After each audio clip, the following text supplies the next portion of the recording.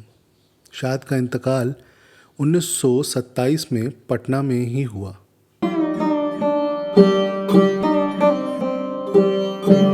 اور اب وقت ہے ایک قصے کا۔ آج کا قصہ ہے لکھنؤ کے موسیقاروں کا۔ نواب سعادت علی خاں کے زمانے میں موسیقی پر اوس پڑ گئی۔ غازی الدین حیدر کے زمانے میں اس فن کا ایک بہت بڑا کامل و اکمل شخص لکھنؤ میں موجود تھا، جس کا نام حیدر خان تھا۔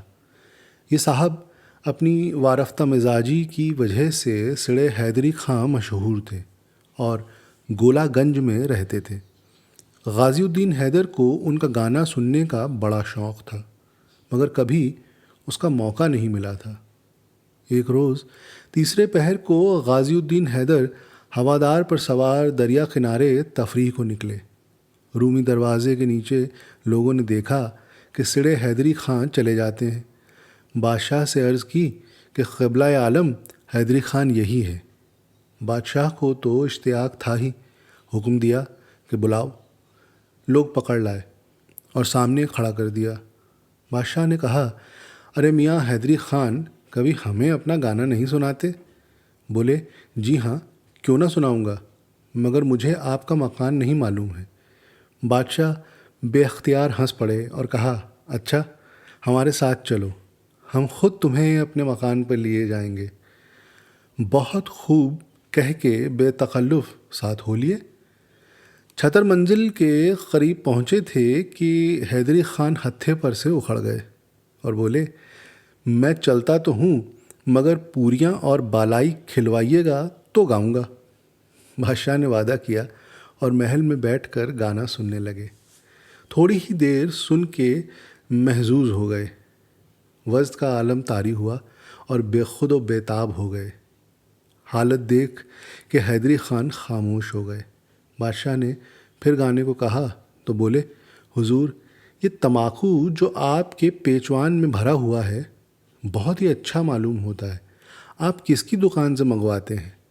غازی الدین حیدر خود بھی آشفتہ مزاج تھے اور سڑی مشہور تھے۔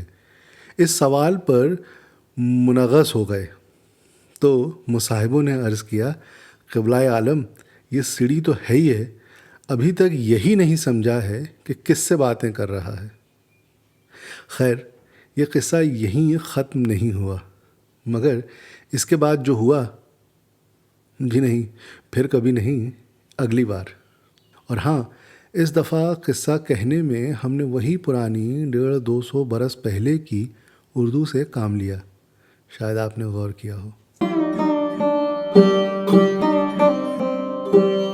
اب ایک لطیفہ سنیے۔ کلکتہ کی مشہور گائیکا گوہر جان ایک مرتبہ الہ آباد گئیں اور جانکی بائی طوائف کے مکان پر ٹھہریں۔ جب گوہر جان رخصت ہونے لگیں تو اپنی میزبان سے کہا کہ میرا دل خان بہادر سید اکبر الہ آبادی سے ملنے کو بہت چاہتا ہے۔ جانکی بائی نے کہا کہ آج میں وقت مقرر کر لوں گی، کل چلیں گے۔ چنانچہ دوسرے دن دونوں اکبر الہ آبادی کے ہاں پہنچیں۔ جانکی بائی نے تعارف کرایا اور کہا، یہ کلکتہ کی نہایت مشہور و معروف گائیکا گوہر جان ہے، آپ سے ملنے کا بے حد اشتیاق تھا، لہٰذا ان کو آپ سے ملانے لائی ہوں۔ اکبر نے کہا، زہ نصیب، ورنہ میں نہ نبی ہوں، نہ امام، نہ غوث، نہ قطب، نہ کوئی ولی جو قابل زیارت خیال کیا جاؤں۔ پہلے جج تھا، اب ریٹائر ہو کر صرف اکبر رہ گیا ہوں۔ حیران ہوں کہ آپ کی خدمت میں کیا تحفہ پیش کروں۔ خیر، ایک شعر بطور یادگار لکھے دیتا ہوں۔ یہ کہہ کر مندرجہ ذیل شعر ایک کاغذ پر لکھا اور گوہر جان کے حوالے کیا۔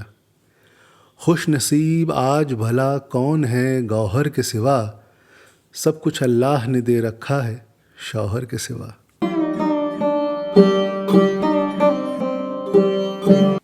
پوڈکاسٹ کے آخری حصے میں اب وقت ہے ایک بہترین شاعری کا۔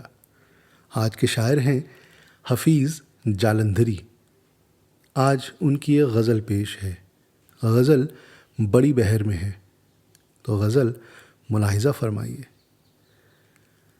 ہم میں ہی تھی نہ کوئی بات، یاد نہ تم کو آ سکے، تم نے ہمیں بھلا دیا، ہم نہ تمہیں بھلا سکے۔ تم ہی نہ سن سکو اگر، قصہ غم سنے گا کون، کس کی زباں کھلے گی پھر، ہم نہ اگر سنا سکے۔ ہوش میں آ چکے تھے ہم، جوش میں آ چکے تھے ہم، بزم کا رنگ دیکھ کر سر نہ مگر اٹھا سکے۔ شوق وصال ہے یہاں، لب پہ سوال ہے یہاں، کس کی مجال ہے یہاں، ہم سے نظر ملا سکے۔ ایسا بھی کوئی نام بر، بات پہ کان دھر سکے، ایسا بھی کوئی نام بر، بات پہ کان دھر سکے، سن کر یقین کر سکے، جا کے انہیں سنا سکے۔ اہل زباں تو ہیں بہت، کوئی نہیں ہے اہل دل، کون تیری طرح حفیظ درد کے گیت گا سکے۔ تم نے ہمیں بھلا دیا، ہم نہ تمہیں بھلا سکے۔ بڑی خوب غزل ہے۔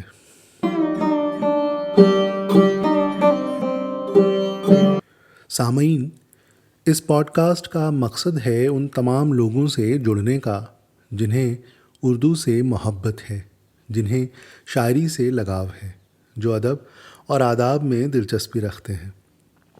یہ پوڈ کاسٹ یوٹیوب چینل دیو ہندوی پر بھی آپ پا سکتے ہیں۔ جلد ہی یہ آئی ٹیونز پر بھی ملے گی۔ اگر آپ کو یہ کوشش پسند آئی تو اسے لائک ضرور کیجیے گا اور کمنٹس میں اپنے خیال بھی ظاہر کیجیے گا۔ اس سے اس پوڈ کاسٹ کو بہتر بنانے میں مدد ملے گی۔ بھول مت جائیے گا، ہمیں انتظار رہے گا۔ اور ہاں، اگر آپ کو کوئی بات، لفظ یا معنی سمجھ نہ آ رہا ہو تو آپ یوں کر سکتے ہیں۔ اگر آپ اسے یوٹیوب پر سن رہے ہیں یا فیس بک پر سن رہے ہیں تو نیچے تبصرے یعنی کمنٹ کے لیے جو جگہ ہے وہاں پر اپنی بات لکھ دیں، آپ کو جواب ملے گا۔ اور ہاں، پیج اور چینل کو پسند یعنی لائک کرنے کی عنایت بھی ضرور فرمائیے گا۔ تو خواتین و حضرات، اب وقت ہے آپ سے اجازت لینے کا۔ آپ خوش رہیں، سلامت رہیں، خدا محفوظ رکھے ہر بلا سے۔ تو دیجیے دیو ہندوی کو اجازت، پھر ملاقات ہوگی، پھر بات ہوگی اگلے ایپیسوڈ میں ٹھیک رات 8 بجے۔ تب تک کے لیے شب بخیر۔